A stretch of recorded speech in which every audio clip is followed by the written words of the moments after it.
আসসালামু আলাইকুম রহমতুল্লাহ। সুপ্রিয় দর্শকবৃন্দ, আশা করি মহান আল্লাহ রব্বুল আলামিনের অশেষ মেহেরবানি ও দয়ায় আপনারা সবাই সুস্থ আছেন। প্রিয় দর্শক, মহাবিশ্বের এক ভয়ঙ্কর অথচ রহস্যময় সৃষ্টি হল ব্ল্যাক হোল বা কৃষ্ণগ্রহ। এটি এমন এক মহাজাগতিক দানব যা আলো আর সময়কে গ্রাস করতে পারে। বিজ্ঞানীরা বহু গবেষণার পর এটি আবিষ্কার করেছে, কিন্তু আশ্চর্যের বিষয় হলো প্রায় 1400 বছর আগে নাজিল হওয়া কোরআনেও এমন কিছু বর্ণনা পাওয়া যায় যা ব্ল্যাক হোলের বৈশিষ্ট্যের সঙ্গে অবিশ্বাস্যভাবে মিলে যায়। দর্শকবৃন্দু, চলুন প্রথমে আমরা একটু জানার চেষ্টা করি ব্ল্যাক হোল আসলে কী, আর কী বা এর বৈজ্ঞানিক ব্যাখ্যা। কোরআনের সাথে এই ব্ল্যাক হোলের কী কী মিল রয়েছে সেসব বিষয় নিয়ে আমরা আলোচনা করব। ব্ল্যাক হোল এক ধরনের মহাজাগতিক বস্তু যার মধ্যাকর্ষণ শক্তি এত বেশি যে এর আকর্ষণ থেকে আলোও বের হতে পারে না। এটি বড় নক্ষত্রের মৃত্যু হলে তৈরি হয়। 1915 সালে আইনস্টাইনের আপেক্ষিকতার সাধারণ তত্ত্ব ব্ল্যাক হোলের অস্তিত্বের ধারণা দেয়। তবে 2019 সালে ইভেন্ট হরাইজন টেলিস্কোপ প্রথমবারের মতো একটি ব্ল্যাক হোলের ছবি প্রকাশ করে, যা বিশ্বকে রীতিমতো চমকে দেয়।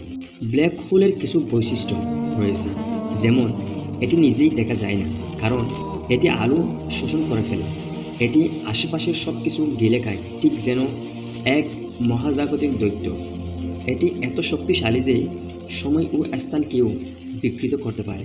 এবার আসুন, কোরআনে আজ থেকে 1400 বছর আগে এই ব্ল্যাক হোল সম্পর্কে কী বিস্ময়কর ইঙ্গিত দিয়ে রেখেছেন মহান আল্লাহ তাআলা, তা জেনে আসি আমরা।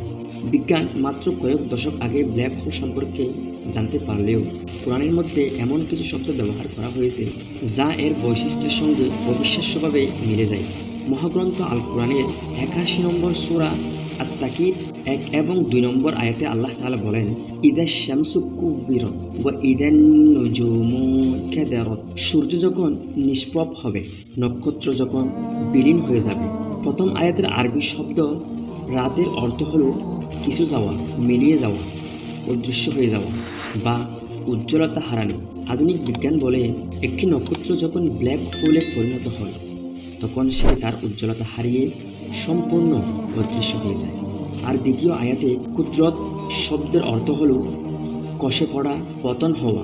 প্রিয় দর্শক, আপনারা নিশ্চয়ই জানেন যখন বিশেষ কেউ মারা যান তখন আমরা বলি পতন হলো আরও একটি নক্ষত্রের।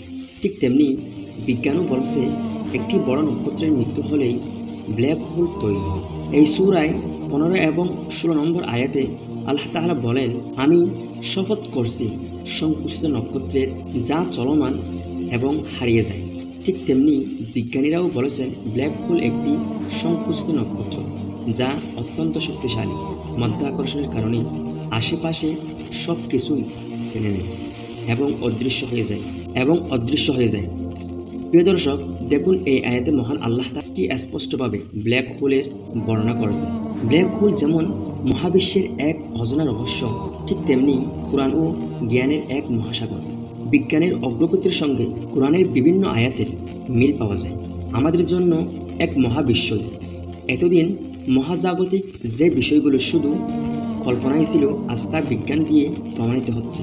তাহলে আমরা কি এখনও চিন্তা করব না তিনি যে সত্যিই আছেন? আল্লাহ তাআলা আমাদের সবাইকে সঠিক বুঝ দান করুন। আমিন।